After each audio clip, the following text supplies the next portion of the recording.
ओ बाजे नमस्कार। नमस्कार नमस्कार। कता हो दौडी दौडी छ उकालो? आज हामी चन्द्रगिरी चितलाङतिर सुटिङमा जाँदै थियौँ। हजुर र हजुर एउटा चाहिँ नि हाम्रो पोज लिन पर्ने थियो यही उसबाट, यो हिमालयको।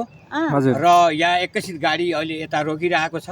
खाना नास्ता पानी बन्दैछ। हजुर त्यसैमा यसो यता जङ्गलतिर गएको एउटा महत्त्वपूर्ण अमृत रूपी एउटा जडीबुटी प्राप्त भयो। ओइ हजुर। बाबु बाजेल त राम्रै ल्याए जस्तो छ नि। अनि यो तपाईँले यदि आफ्नो गाउँठाउँमा के नामबाट प्रचलित छ हेरेपछि भन्न सक्नुहुन्छ। तर हाम्रो यता गुल्मी अर्घाखाँची पाल्पा स्याङ्जा यतातिर यसलाई कुरकुरे पनि भनिन्छ, सुँगुरी डाँडा।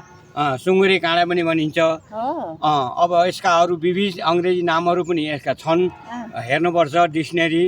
But I do not know about this name English. Okay, Yeah. So we are going to this very important in our life. Yeah okay, yeah त्यस हुनाले हाम्रो जीवनमा यो महत्त्वपूर्ण छ। सुगर, प्रेसर, कोलेस्ट्रोलदेखि लिएर हजुरको चुरोट बिँडी खैनीले हाम्रो लिभरलाई ड्यामेज गर्न थालेको हुन्छ भने यो प्रत्येक दिन तपाईँले यो खानुहोस्। तपाईँको चाहिँ नि 1 महिनाको अन्दरमा तपाईँको नयाँ जीवन प्राप्त हुन्छ।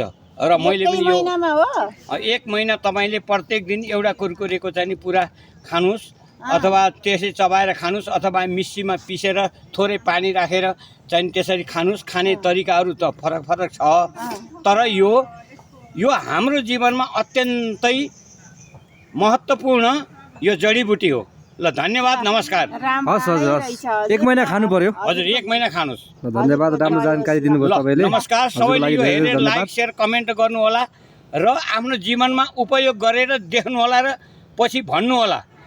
तल कमेन्टमा लेख्नु होला के कस्तो लाग्छ, के नाम हो हजुरहरूलाई, यसको पर्फेक्ट इङ्ग्लिसमा नाम के भन्छ त्यो लेख्नु होला भन्ने भनाइराख्छु। धन्यवाद। ल कुरा सुन्नु बुढाको, आगो ताप्नु मुढाको। मुढाको है है बाजे। ल थ्याङ्क यू। ल अब